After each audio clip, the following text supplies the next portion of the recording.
دست ٹھہرتی نہیں پاؤں میرا کا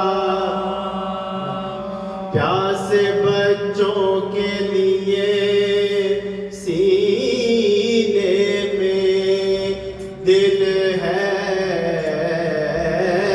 بیدار غم یہی ہے کہ مشق سے ضائع نہ ہوا تیر پہ ہم جو کمانوں سے چلے آتے ہیں یا علی کہتے ہیں اور مشق پہ جھک جا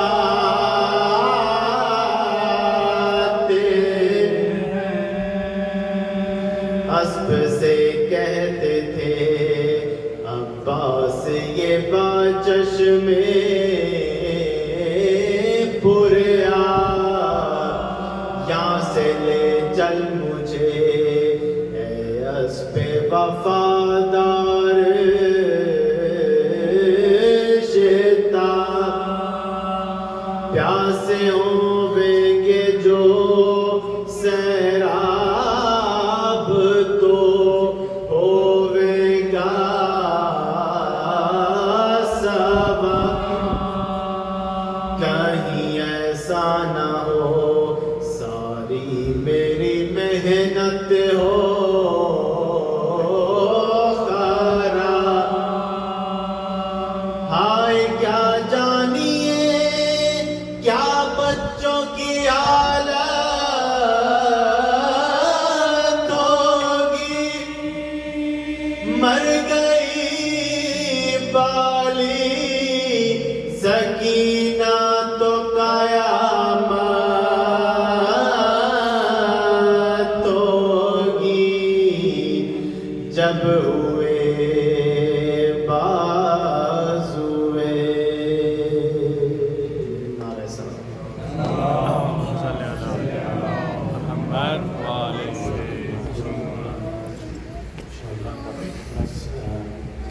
قبلہ خطاب کریں گے اور اس کے بعد علامہ حضرت غازی عباس برآمد ہوگا اس کی زیارت کریں گے. میں ملتمس ہوں جناب پروفیسر ڈاکٹر سید حسن سردار جعفری صاحب سے کہ اسے ضرور کروں.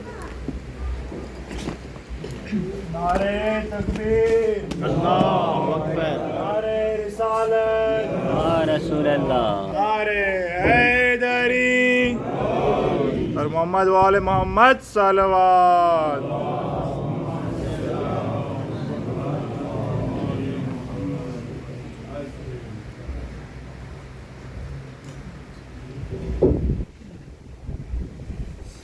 رحم اللہ من قرأ الفاتحہ.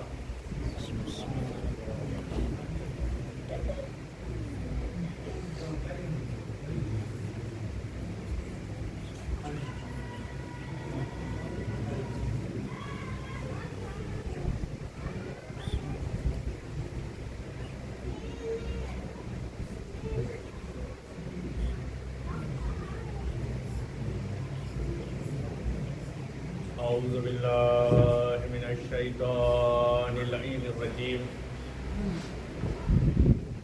بسم اللہ الرحمن الرحیم. الحمد للہ الذی لا یبلغ مدحتہ القائلون ولا یحصی نعماءہ العاتون ولا یبدی حقہ المجتہدون والحمد للہ الذی ہدانا لہذا وما کننا لنهتدی لولا ان هدانا اللہ. لقد جاءت رسل ربنا بالحق بالقاسم محمد صلی اللہ ثم الصلاة والسلام والتحية والإكرام على أهل بيته الطيبين الطاهرين المعصومين المنتخبين المنتجبين ولعنة الدائمة على أعدائهم من الآن إلى قيام يوم الدين أما بعد فقد قال الله تبارك وتعالى في كتابه الحكيم وقوله الحق بسم الله الرحمن الرحيم هو الذي أرسل رسوله بالهدى ودين الحق ليظهره على الدين كله ولو كره المشركون. درود پڑھتے پر محمد وعلى اللهم صل على محمد وآل محمد. عزیزان گرامی، برادران ایمانی، عزاداران مظلومان کربلا، عزاداران شہدائے کربلا، ماہ محرم کی 8ویں تاریخ، ان دنوں کا پتہ نہیں چلتا کہاں گزر جاتے ہیں. ہم مسلسل 9 راتوں سے گفتگو کر رہے ہیں سورہ مبارکہ توبہ کی آیت نمبر 33 کے حوالے سے. آج کی جو گفتگو ہے اس میں جیسا کہ میں ہمیشہ عرض کرتا ہوں تو آج پھر عرض کر رہا ہوں کہ بڑی خشک وادیوں سے ہم گزریں گے، لیکن آج کی وادیاں خشک ہی رہیں. عزیزان گرامی، آپ نے دنیا میں طرح طرح کے مواقع دیکھے ہوں گے. آپ نے ماشاءاللہ ایک درود پڑھنے پر محمد وعلى اللهم صل على محمد وآل محمد. آپ نے اپنی زندگی میں ہر انسان تجربہ کرتا ہے اور اس تجربے میں جو مشاہدے سے اس کو جو حاصل ہوتی ہے معلومات، وہی اس کا ایک بڑا سرمایہ ہوتا ہے. کہتے ہیں بہت سارے لوگ، آپ جانتے ہوں گے کہ ہمارا جو فیلر ہوتا ہے وہ بھی ایک ہمارا سکسیس کا ایک فرسٹ اسٹیپ ہوتا ہے. یعنی تجربہ ہماری زندگی میں بہت اہم ہوتا ہے. تو عزیزان گرامی، آپ لوگوں نے یہ تو طے ہے کہ ایک سے زیادہ ملک دیکھے ہیں. تو میں یہ بات عرض کرنا چاہوں گا کہ آپ نے طرح طرح کے مراسم دیکھے ہوں گے. مراسم سمجھ رہے ہیں نا، سب اردو داں میرے سامنے بیٹھے ہوئے ہیں. آپ نے طرح طرح کے رسومات، مراسم، طریقے دیکھے ہوں گے. ظاہر سی بات ہے بھائی، انسان کو اس کا فطری جذبہ یہ ہے کہ اس کو اپنی فیلنگز کو ایکسپریس کرنے کے لیے کچھ نہ کچھ چاہیے. سمجھ رہے ہیں ظاہر. تو کبھی کبھی کائنات میں کچھ ایسی بڑی گھٹنائیں ہو جاتی ہیں، کچھ ایسے بڑے واقعات ہو جاتے ہیں کہ جو ایک پارٹیکولر کمیونٹی، ایک قوم، ایک قبیلے کے تاریخ سے جڑ جاتے ہیں. تو جب وہ تاریخ اور وہ قبیلہ اس کو اسی واقعے کو ریمائنڈ کرنا چاہتا ہے، یاد کرنا چاہتا ہے، تو وہ اپنی ان رسومات کو برگزار کرتا ہے. آئے میرے ساتھ نا آپ لوگ. لیکن میں آج جو پڑھ رہا ہوں وہ تھوڑا مختلف ہے، واقعہ مختلف ہے، اور یہ بہت ضروری ہے. یہ بہت ضروری ہے. طرح طرح کی میرے پاس آتی ہیں، ہر چیز کو میں نہیں پڑھ سکتا، وقت بہت محدود ہے اور شیڈیول کافی ٹائٹ ہے ہم لوگوں کا، اور جذبات ہمارے کافی زیادہ ہے. تو ہم نے آپ سے عرض کر رہے ہیں کہ یعنی انسان کے جو تاریخ میں کچھ بھی واقعات ہوئے، انسان کی فطرت یہ ہے کہ اس کو اظہار کرتا ہے. آپ اپنی عید لے لیں، ایک عید الاضحیٰ ہو گئی، وہاں پہ آپ قربانیاں دے کر کس کو یاد کرتے ہیں؟ حضرت ابراہیم کو یاد کرتے ہیں نا. بھائی آپ پورے ملک میں، ہندوستان میں، پاکستان میں، عرب ممالک میں دمبے پہ دمبا ذبح کر ڈالتے ہیں. آپ پوری ایمانداری سے بتائیں، آپ نے دمبے پہ دمبا ذبح کرتے ہیں، کیا آپ سے کبھی پوچھنے آیا ہے کوئی کہ یہ دمبے پہ دمبا ذبح کیوں ہو رہا ہے؟ آپ عید الفطر مناتے ہیں. میں یہ بات ان بچوں کے لیے پڑھ رہا ہوں جو بچے ابھی بڑے ہو رہے ہیں. آج کی ساری باتیں تقریباً انہی کے لیے ہیں، اپنے لیے بھی ہیں، کیونکہ ہمیں پرورش کرنی ہے. تو اچھا، آپ عید الفطر مناتے ہیں. عید الفطر کیوں مناتے ہیں؟ کہا جناب ہم نے روزے رکھے ہیں اللہ کے لیے، ہم 30 دن بھوکے رہے لہذا ہم نے اللہ کا جو حکم تھا اس کو مکمل کیا، تو اب اس کی خوشنودی میں اور اس کی خوشی کے اظہار کے لیے اللہ نے ہمارے لیے ایک عید فطر رکھا ہے، یعنی جس دن ہمارا کھانا پینا ہمارا نارمل شیڈول شروع ہو گیا۔ اسی طریقے سے آپ دوسری قوموں کو دیکھ لیں، کوئی قوم ہولی مناتی ہے، کوئی قوم دیپاولی مناتی ہے، کوئی قوم کرسمس مناتی ہے، سننا ہے نا جانے گرامی؟ تو ہر قوم اپنی اپنی عیدیں اور میلاد مناتے ہیں، لیکن عزیزان گرامی آپ کتنا بھی خوشیاں بنائیں، یہ نیچرل ہے، انسان کی فطرت میں ہے یہ بات، انسان کے نیچر میں یہ اترا ہوا ہے کہ جو بھی خوشیاں منائے گا، بھئی خوشیوں کا اظہار کیسے کرتے ہیں لوگ؟ میں بھی دیکھتا ہوں ماشاءاللہ سے اینڈ سیمسٹر ہے، بڑے بڑے ڈی جے چل رہے ہیں، پارٹیاں چل رہی ہیں، شراب چل رہی ہے، شباب ہے، کیوں؟ خوشی یہ ہو رہی ہے کہ روز روز کی کلاس سے ہمیں کچھ مکتی ملنے والی ہے، تو یہ بھی ایک سیلیبریشن ہے۔ تو عزیزان گرامی انسان خوشیاں بہت بناتا ہے اپنی خوشیوں کو اظہار کرنے کے لیے، جب خوشیاں بنا رہا ہوتا ہے، جیسے ابھی یونیورسٹی میں میں نے دیکھا بہت ناچ گانے چل رہے تھے، تو میں نے جا کے، طبیعت نیچر نہیں ہے میرا کہ میں جا کے ان سے پوچھوں کہ بھئی اتنا ناچ کیوں رہے ہو، گانے کیوں کر رہا گا رہے ہو، کیونکہ یہ تو اتنا عام ہو چکا ہے کہ ہر گلی کونے ہر نکڑ میں آپ کو دکھ جائے گا۔ تو عزیزان گرامی یعنی بشریت کی فطرت میں یہ ہے کہ انسان خوشی جب اظہار کر رہا ہوتا ہے تو دوسرا دیکھنے والا دیکھتا ہے اور گزر جاتا ہے۔ کیا کہہ رہا ہوں؟ دوسرا دیکھنے والا دیکھتا ہے اور گزر جاتا ہے، لیکن آپ بغیر اس قید کے کہ آپ زبان کون سی بولتے ہیں، آپ کس ملک سے تعلق رکھتے ہیں، آپ کس علاقے سے آتے ہیں، آپ کس مذہب کے پیروکار ہیں، ابھی آپ کسی چوراہے پر، کسی گلی یا کسی کوچے پہ کسی انسان کو روتے ہوئے، تڑپتے ہوئے، بلکتے ہوئے دیکھیں تو فوراً آپ کی طبیعت مچل جائے گی۔ کیا کہہ رہا تھا؟ یہ فطرت ہے۔ فطرت قید میں نہیں ہوتی کاہے کے زبان کے، فطرت قید میں نہیں ہوتی کاہے کے قومیت کے، فطرت قید میں نہیں ہوتی کاہے کے نسل کے، رنگ کے، سمجھ رہے نہ جانے گرامی؟ جیسے ہی آپ نے کسی کو مضطرب دیکھا، کسی کو پریشان دیکھا، فوراً آپ اس سے جا کر پوچھیں گے تو خیریت تو ہے، ولو آپ کی بات وہ نہ سمجھے لیکن آپ ایک سمپیتھی کا اظہار کریں گے۔ یہ کیا ہے؟ یہ ہے وہ ہیومینیٹیرین ویلیوز جو اللہ نے انسان کے وجود میں اتار دی ہیں۔ چاہے کتنا بھی کفر کا رنگ آپ کی وجود پہ چڑھتا جائے، اس فطرت کو انسان بدل نہیں سکتا۔ ابھی آپ کسی کو تڑپتا ہوا، کسی کو بلکتا ہوا دیکھیں، چار لوگ آپ سے پوچھیں گے آ کر کے بھائی خیریت تو ہے۔ عزیزان گرامی یہی کمال ہے حسین ابن علی کا کہ حسین نے فطرت کے اس نقطے کو ٹٹول لیا تھا، لہذا حسین نے چاہا کہ کربلا تا قیامت یاد ہوتی رہے، لہذا حسین نے گریہ کے اندر کربلا کو پیوست کر دیا، درد کے اندر کربلا کو رکھ دیا۔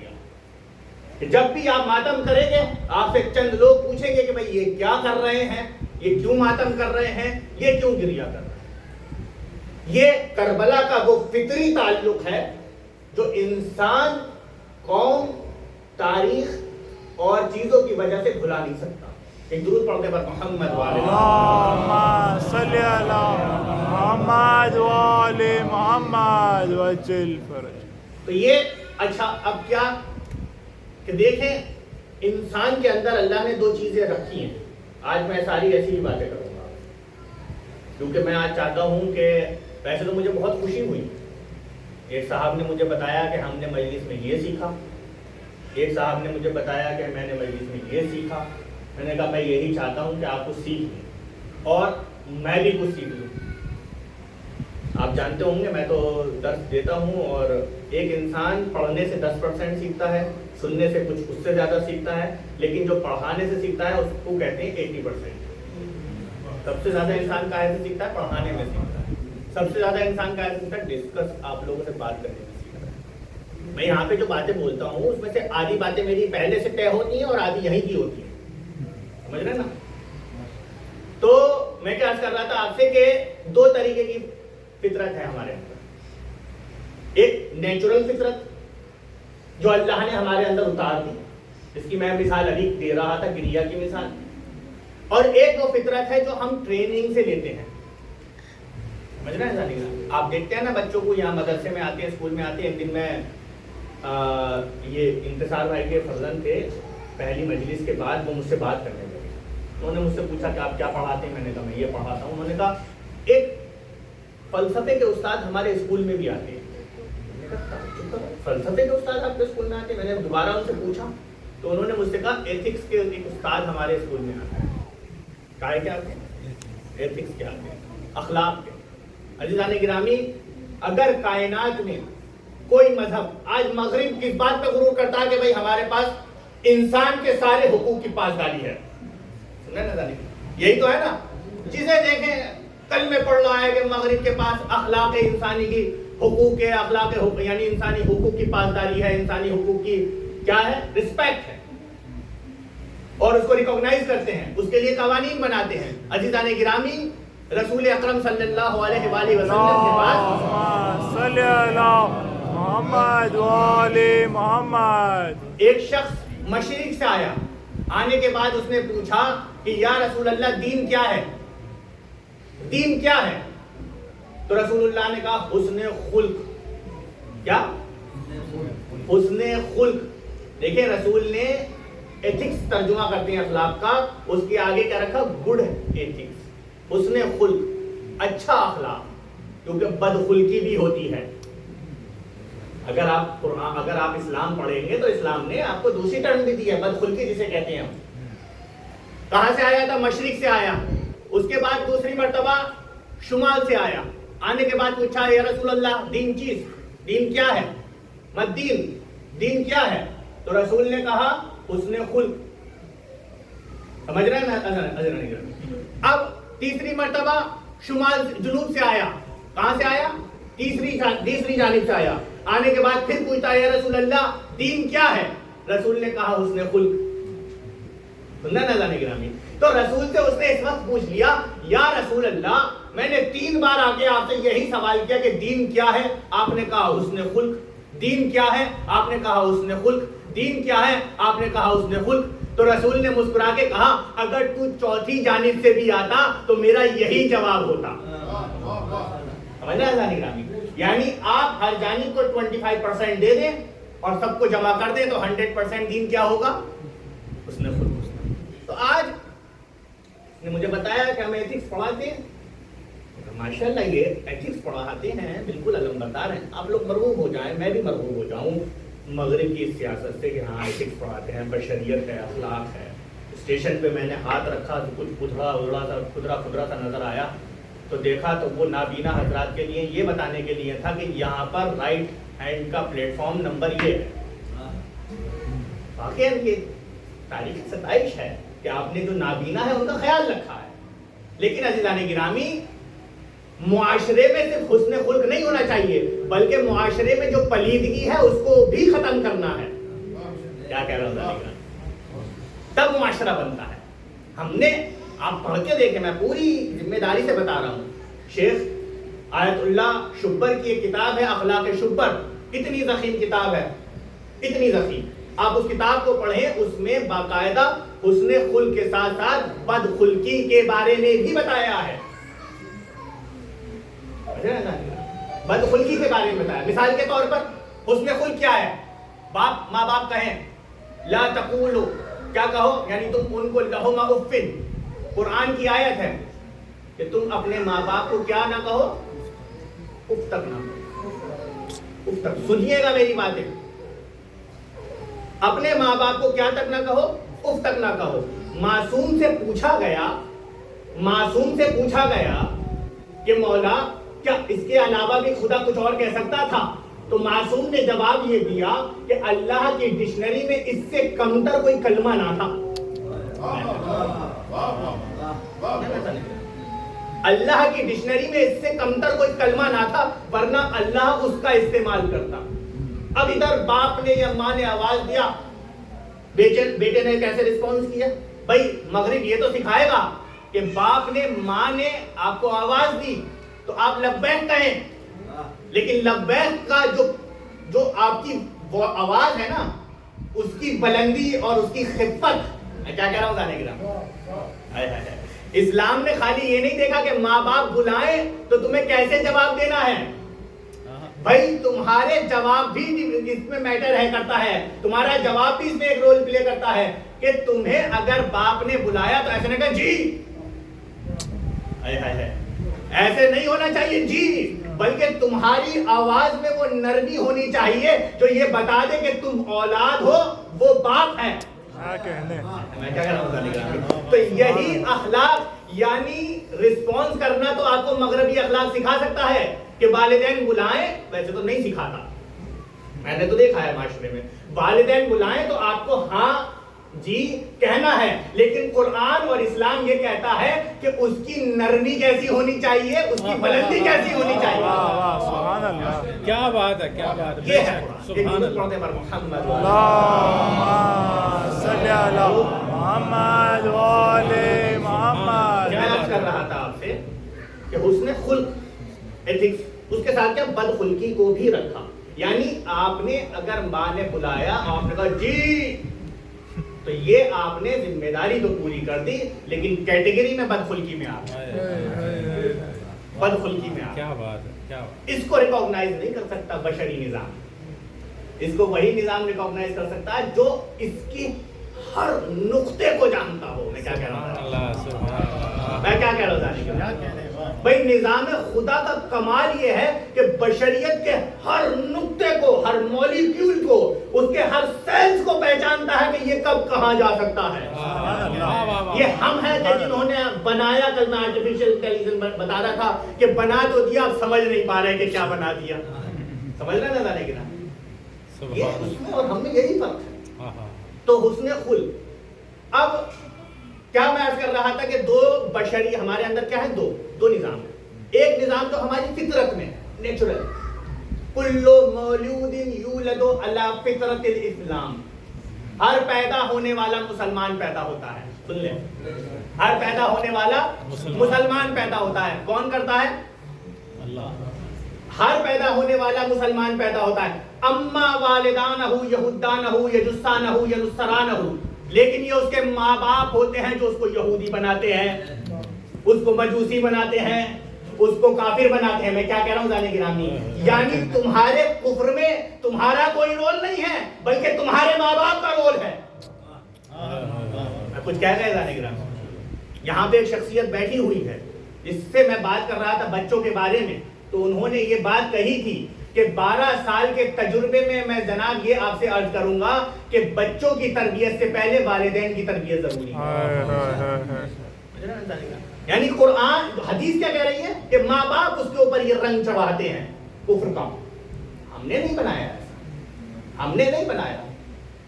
میں تو یہ کہوں گا حدیث میں کہ دیکھیں ماں باپ, اس مغرب نے تو انسانیت کو اتنی آزادی دے دی جھوٹی کہ اب تو تصور ہی ختم ہو گیا ماں باپ کا. اب تو بہتر جانتے ہیں نا اس سے, اب تو تصور ہی ختم ہو گیا ماں باپ کا. میں نے سینکڑوں ایسے بچوں کو دیکھا ہے کہ جس میں صرف ماں تربیت کر رہی ہے, باپ کا پتہ نہیں. میں کیا کہہ رہا ہوں جانے گرامی, جس میں صرف ماں تربیت کر رہی ہے, باپ کا پتہ نہیں. آپ بھی دیکھیں گے. کیوں؟ کیونکہ ماں کے کی فطرت میں اللہ نے تربیت اتار دی ہے. باپ ولو نہ پوچھے اولاد کو, ماں ہمیشہ فطرت خدا پہ چلتی رہے گی. ماں ہمیشہ فطرت خدا پر چلتی رہے گی. یہ وہ قانون ہے فطرت کا, نیچر کا, اللہ نے جو اتارا ہے, جس کو انسان چاہے جتنا کرنا بدلنا چاہے بدل نہیں سکتے. یہ قانون ہے اول. دوسرا کیا ہے جو ہم سکھاتے ہیں, ہماری ٹریننگ کرتے ہیں. قرآن نے حدیث نے آپ کو دونوں بتائے ہیں, قرآن نے حدیث نے آپ کو دونوں بتائے. یہ ہماری پرابلم ہے کہ ہم کیا کرتے ہیں, جاتے نہیں ہیں واپس. مثال کیا دی میں نے, اسی مثال میں دونوں ٹریننگز ہیں. مطلب سمجھ لیں کہ بچہ گیا اسکول, یہاں پر بچہ اسکول گیا, 10 سال کی عمر میں, 10 سال کا بچہ ہے, شاید 10 سال کی عمر میں اس کو تعلیم بالغان سکھانی شروع کر دیتے ہیں. سننا نا میری گل, ماشاء اللہ سے چل رہی ہے پرائڈ موومنٹ, چل رہی ہے. آپ کو یہ آپشن دے دیا گیا کہ آپ کو کیا بننا ہے, مرد بننا ہے یا عورت بننا ہے. ایک 10 سال کا بچہ جسے یہ تمیز نہیں ہے دیکھیے ایسی ہی باتیں میں کرتا رہوں گا, آپ لوگ بس میرے ساتھ دینا, اور ٹائم میرے پاس بہت کم ہے تھوڑی سی. محمد والے محمد صلوات.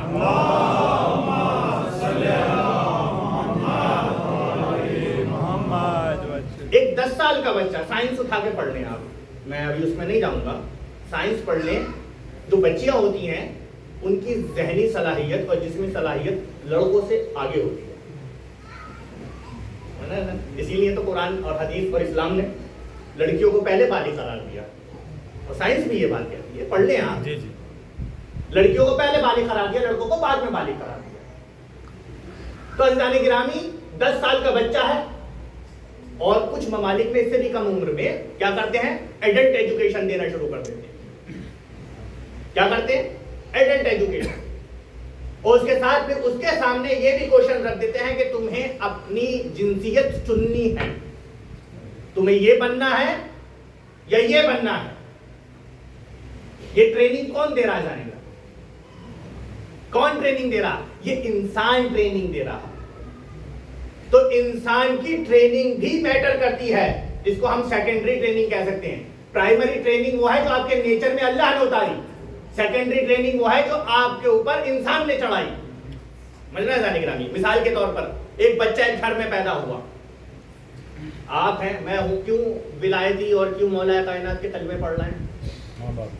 پیدا ہو گئے اس گھر میں. ابھی ہم کہیں اور پیدا ہوتے تو کیا ہوتے. میں پوری ذمہ داری سے اپنی تو بتا رہا ہوں کہ 90% میں کچھ اور ہوتا. سمجھ رہے ہیں جانے گرامی, 90% بتا رہا ہوں. بعد میں مجھے شعور آیا, جب مجھے یہ شعور آیا کہ اللہ نے دین اسلام کو اس شرط پہ قرار دیا ہے کہ پہلے تم لا کو مقرر کر لو, قائم کر لو. یعنی پہلے تم یہ ثابت کر دو کہ تمام ادیان, تمام مذاہب جھوٹے ہیں, تب اس دین کو مانو. جب میں نے یہ پڑھ لیا, اس کے بعد میں نے یہ دینوں کو پڑھنا شروع کیا, اور تب مجھے جا کے اطمینان ہوا. لیکن میں یہ کہتا ہوں کہ اگر نہ پڑھتے, یا اس مجمع میں کتنے لوگ ہوتے اپنے گھر میں پیدا ہوتے, مان لے کہ شیعہ گھر میں نہ پیدا ہوتے, ولایتی گھر میں نہ ہوتے, تو کیا ہوتے, وہی ہوتے نا کہ جس گھر میں پیدا ہوتے. تو یعنی نیچر تمہارا اللہ نے جو بنایا وہ تو رہتا, لیکن جو گھر کا ماحول ہوتا وہ آپ کو وہ بناتا جو آپ آج ہوتے. تو یہ سیکنڈری ٹریننگ بہت امپورٹنٹ ہے, بہت میٹر کرتی ہے. اب ان لوگوں نے کیا کرا, 10 سال کا بچہ, اس کو ٹریننگ شروع کر دی, ایڈلٹ ایجوکیشن دینی شروع کر دی, اس کو جنسیت کے سوال دینے شروع کر دی. اس کو کیا تمیز. میں پوری ذمہ داری سے ایک جملہ کہہ رہا ہوں, مجھ سے بڑے بھی بیٹھے ہیں, چھوٹے بھی بیٹھے ہیں, میری برابر کے بھی بیٹھے ہیں. ابھی جا کے پڑھ لیں. 10 اور 12 سال کی عمر کے بعد بچوں کے اندر شعور کے مالیکیولز, سیلز بننے شروع ہوتے ہیں. میں کیا کہہ رہا تھا, یہ سائنس بتا رہی ہے. 10 اور 12 سال کی عمر کے بعد بچوں کے اندر شعور کے, ادراک کے, تدبیر کے, غور و فکر کے سیلز بننا شروع ہوتے ہیں. اور آپ ہیں کہ بے شعوری کے عالم میں ان کو یہ پوچھ رہے ہیں کہ آپ کیا بنیں گے. یہ شیطانیت نہیں تو کیا ہے, یہ شیطانیت نہیں تو کیا ہے. عزیزان گرامی, آپ نے بہت سارے گھر ایسے دیکھے ہوں گے, آج تو فیشن بن گیا ہے ایسا, جو عورتیں گھر میں اگر بچوں کی تربیت کرتی ہیں تو دوسروں کے سامنے سینس آف انفیریئرٹی ہوتا ہے نا, ہوتا ہے. آپ کیا کرتی ہیں, خاتون نے پوچھا, جی میں بچوں کی تربیت کرتی ہوں, گھر میں بیٹھی رہتی ہوں. ایسے ہی ہوتا ہے. ایک درود پڑھ دیں اگر آپ جاگ رہے ہیں.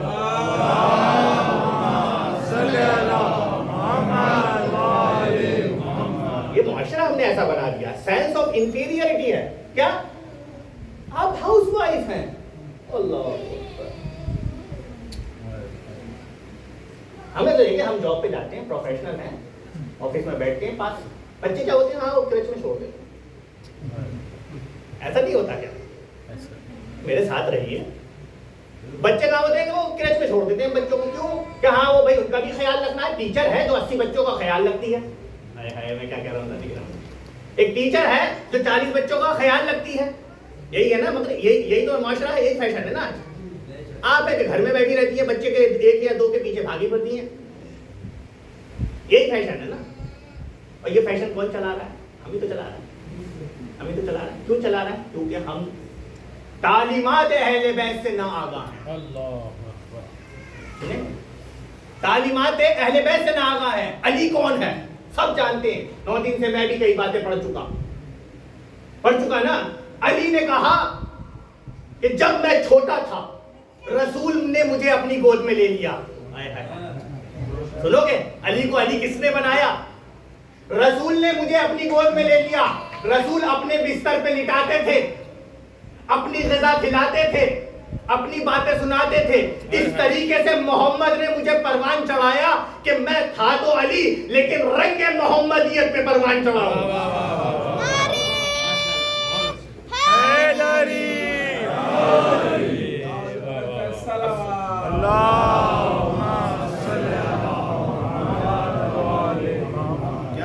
محمد نے علی کو پالا ہے.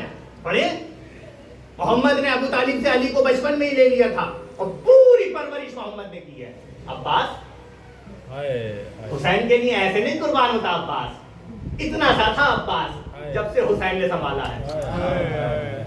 یہ تو 2 مثالیں سامنے کی تھی. ایک درود پڑھتے پر محمد والے محمد. اللهم صل علی محمد وعلی محمد. وقت کم ہے میرے پاس ورنہ یہ تو میرا رکھا ہی رہ جائے گا، مجھے معلوم ہے. تو ایک مثال میں دے دوں. آپ احادیث پڑھیں، لٹریچر پڑھیں اخلاق کا اہل بیت کا جا کر. رسول اللہ نے کہا کیا کہ یتیم کی پرورش کرو. آپ لوگ میرے بزرگ ہیں، میں آپ لوگوں کو خلوص جانتا ہوں. اللہ تعالیٰ ان عشروں کو، ان مجالس کو اور آپ لوگوں کو اسی طریقے سے ذوق سماعت دیتا رہے اور عرفان اور علوم میں ترقی عطا کرتا رہے. برائے خوشنودی ہے محمد و آل محمد بلند تر سلام. اللهم صل علی محمد وعلی محمد. آپ نے احادیث جا کے دیکھیں، ایک پارٹیکولر سیکشن ہے قرآن میں بھی بہت آیتیں ہیں اور حدیث میں بھی ہیں کہ یتیم کی پرورش کرو. سمجھ رہے ہیں نا جانے گرامی؟ یتیم کی پرورش کرو. 2 باتیں کہوں گا پھر میں مسائل کی طرف آ جاؤں گا. کہنے کو تو میرے پاس بہت کچھ تھا، ختم نہیں ہوتا آج، اتنی چیزیں ہیں. کیا یتیم کی پرورش کرو سب جانتے ہیں یا نہیں جانتے؟ بتا دیں مجھے بھائی. یتیم کے حقوق جانتے ہیں؟ ایک یتیم جس کا باپ مر گیا ہو یا جس کی ماں مر گئی ہو، ماں تو پھر بھی کفالہ ہے، جس کا باپ مر گیا ہو اس کو یتیم کہتے ہیں نا. اس کی پرورش کرو. سب جانتے ہیں نا جانے گرامی؟ سب جانتے ہیں، سب نے جانا ہے. اب احادیث میں یہ ملتا ہے کہ رسول نے اور ائمہ نے یتیم کی پرورش کرنے کا مطلب یہ نہیں کہا کہ اس کے گھر پہ کھانا پہنچا دو، اس کے گھر پہ اناج پہنچا دو، اس کی تعلیم کا انتظام کر دو. بلکہ ائمہ کی احادیث میں یہ ہے کہ یتیم کو اپنے گھر لاؤ، اپنے بچوں کے ساتھ اپنے بچوں کی طرح پرورش دو. کیا سننا ہے جانے گرامی؟ کیا ہے؟ اگر کہیں گے تو کل کو میں احادیث لا کے آپ کو دکھا دوں گا پوری احادیث کی لائن کہ جس میں یہ ہے کہ یتیم کی ذمہ داری آپ پر یہ نہیں ہے کہ اس کے نان و نفقے کا انتظام کر دو، بلکہ اس کے نان و نفقے کے ساتھ اس کی پرورش کی ذمہ داری بھی ہے. بھائی جو نیچرل ٹرانسمیشن ہوتا ہے نا پرورش کا ماں اور باپ کی طرف سے، وہ اس کو کھانا نہیں دے سکتا. میں کیا کہہ رہا ہوں جانے گرامی؟ جو نیچرل ٹرانسمیشن سائیکولوجیکل ڈیولپمنٹ ہوتا ہے ایک ٹریننگ میں ایک بچے کا ماں باپ کی طرف سے، وہ یتیم کو کھانا نہیں دے سکتا. لہذا معصومین نے کیا کرا کہ دیکھو یتیم کو صرف کھانا کھلانا ضروری نہیں ہے، گھر میں لا کے پرورش کرنا بھی ضروری ہے. گھر میں لا کے پرورش کرنا بھی ضروری ہے. اور ہماری قوم کا عالم یہ ہے یتیم تو دور کی بات کہ اس کی پرورش کریں، خود اپنے بچوں کو کرچ میں چھوڑ کے بھول جاتے ہیں. خود اپنے بچوں. یہ چیز، یہ احادیث ہمیں یہ بتا رہی ہیں کہ بچوں کے ساتھ رہنا کتنا ضروری ہے. مغرب نے کیا کرا؟ بچے پیدا ہوئے نہیں الگ سلانا شروع. یہی تو ہے. آپ کو یہ نہیں معلوم؟ احادیث میں نہیں پڑھا آپ نے؟ انسان کو سب سے زیادہ شیطان تب گھیرتا ہے جب وہ اکیلا ہوتا ہے.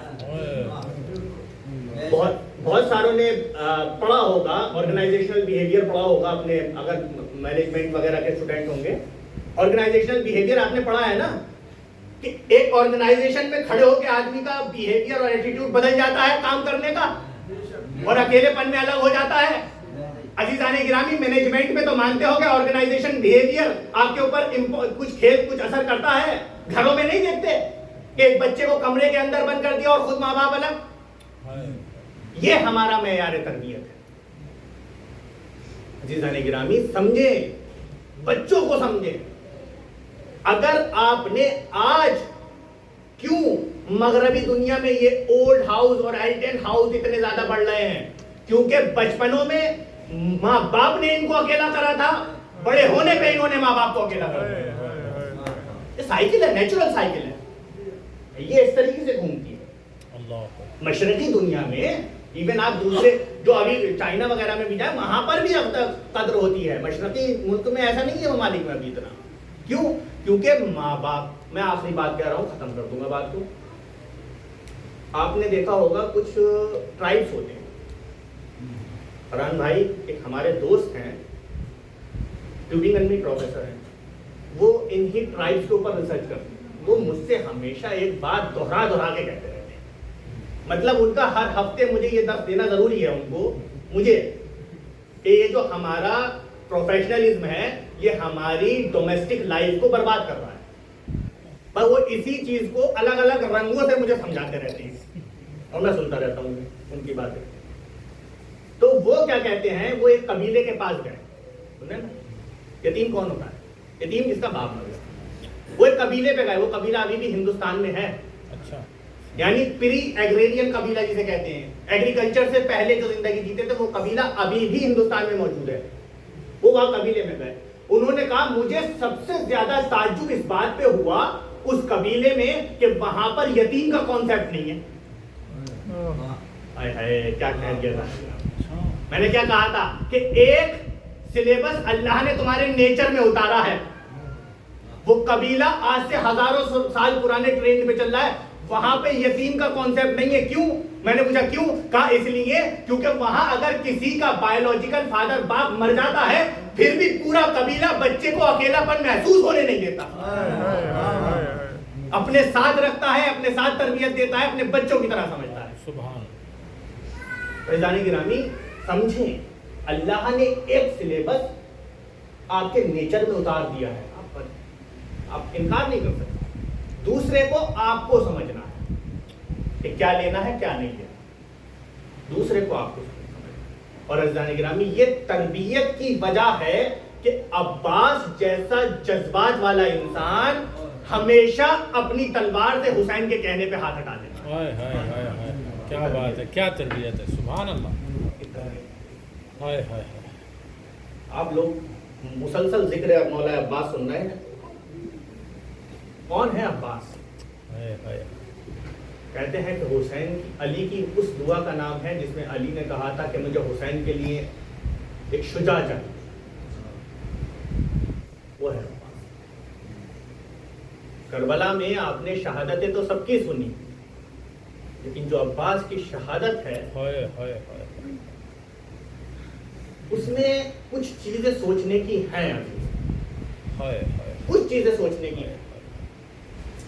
آپ نے دیکھا ہے کربلا، آپ نے عام طور پہ دیکھا ہوگا کہ بچے جب ماں باپ سے کچھ مانگتے ہیں نا تو ماں بھی سخت ہوتی ہے، باپ بھی سخت ہوتا ہے، ہر بات نہیں مانتا. لیکن کچھ رشتے بچوں کے ایسے ہوتے ہیں جو دوستوں کی طرح ہوتے ہیں. بچے سوچتے ہیں کہ بابا تو منع کر دیں گے لیکن چاچو منع نہیں کریں گے، امو منع نہیں کریں گے. لہذا بچے کچھ باتیں بغیر باپ کے سیدھا امو سے جا کے کہہ دیتے ہیں. ہوتا ہے نا ایسا، اپنے امو سے کہیں گے کہ مجھے یہ چاہیے، مجھے وہ چاہیے. تو کربلا میں کون ہے اور بچوں کو چاہیے کیا؟ جزاک اللہ. آج میں آپ کو وہ احادیث یاد نہیں دلاؤں گا جس میں امام زین العابدین نے یا امام باقر نے یا امام سجاد نے یا امام جعفر صادق نے کس طریقے سے اپنے عزاداروں سے کہا کہ حسین پہ ایسے رو لیا کرو، کہ حسین پہ اگر تمہارے آنسو نہ نکلے تو اپنی صداؤں سے رو لو، اگر تم صدائیں بھی نہیں نکال پا رہے ہو تو ایسا منہ بنا لو کہ جیسے رونے والا ہوتا ہے. عزیزو کربلا میں بھی یہی منظر تھا. عباس سے بچے آگے پانی کہتے تھے، التاش التاش التاش. عزیزو عباس کے اوپر بھی قید تھی. بچے آگے پانی مانگتے تھے لیکن عباس کے جذبات کیسے برداشت کر سکتا ہے غازی؟ تبھی تو تاریخ نے بتایا کہ عباس نے کئی کوششیں کی. عباس نے کربلا کی تپتی ہوئی دشت میں کئی کوششیں کی, کئی کنویں کھودنے کی کوششیں کی, لیکن پانی نہ نکلا. ذرا تصور کریں کہ بالکل تپتی ہوئی گرمی ہو, 3 دن کا بھوکا پیاسا ہو, اور اس عالم میں کنویں کھود رہا ہو. میں تو یہی کہوں گا عزیزوں کہ یہ بچوں کی التش کی آوازیں تھیں جس کے جواب میں عباس بار بار مجبور ہو کے کنویں کھود رہا تھا.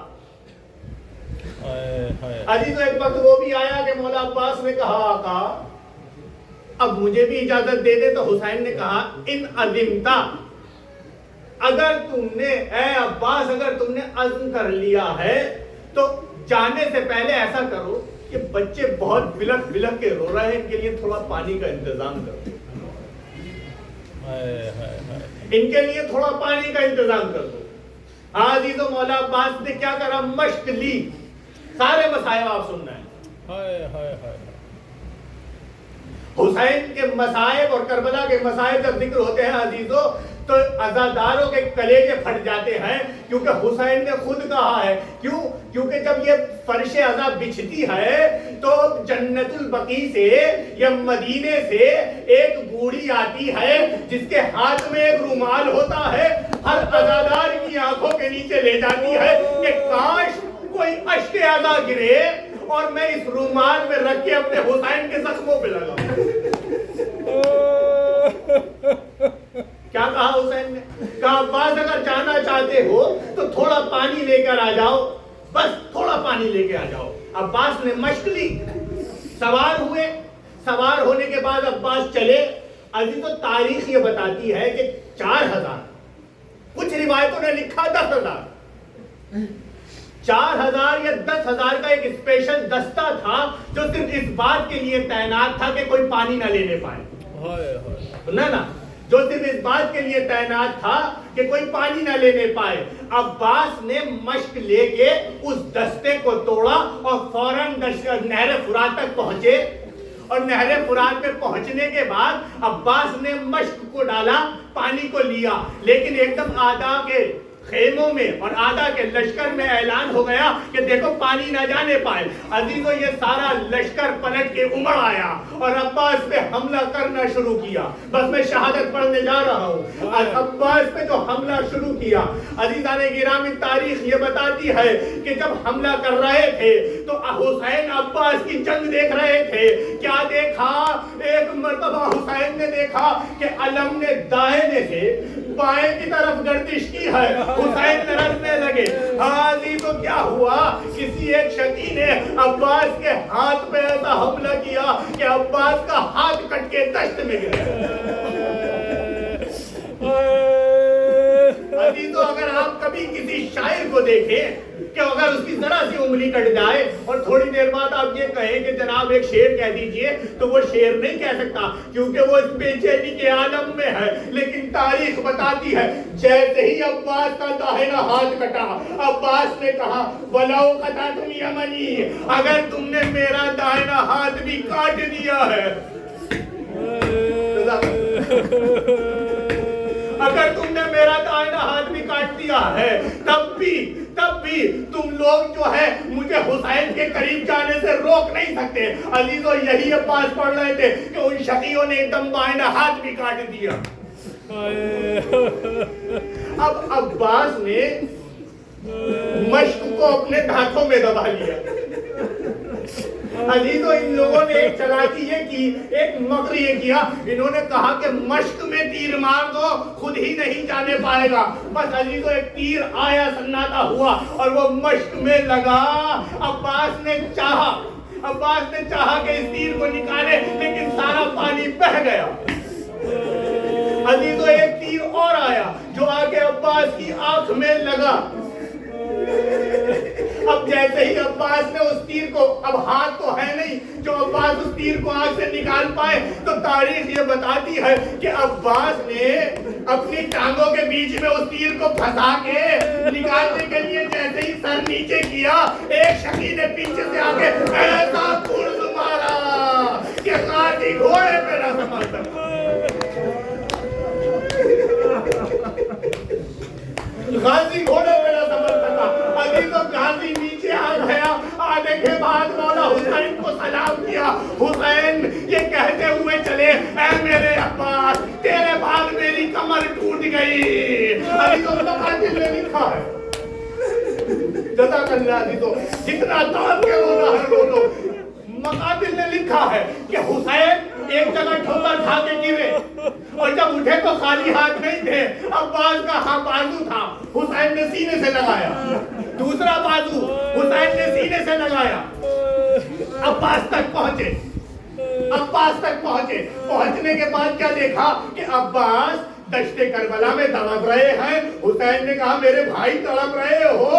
حسین نے چاہا عباس کو اپنے سینے سے لگائے. ایک مرتبہ عباس نے کہا آقا ایک آنکھ میں تیر لگا ہے ایک میں خون جمع ہے میں آپ کا دیدار نہیں کر پاتا. حسین نے اپنے دامن سے عباس کی آنکھ سے خون صاف کیا. عزیز و سنتے رہنا حسین نے اپنے دامن سے عباس کی آنکھ سے خون صاف کیا. جیسے ہی عباس نے حسین کا دیدار کیا آقا آپ کا دیدار ہو گیا. میری وصیت یہ ہے میرے لاشے کو خیمے میں نہ لے کے جائیے گا. خیمے میں نہ لے کے جائیے گا.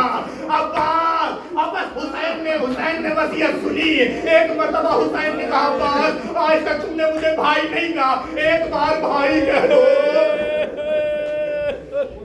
بس ادھر جیسے ہی عباس نے بھائی کہا جیسے ہی عباس نے بھائی کہا عباس کی روح پرواز کر گئی. ہاں عزیزو ابھی ایک روایت اور پڑھوں گا. بس عباس کی روح پرواز کر گئی. ہاں عزیزو لاشے عباس خیمے میں نہیں لایا گیا.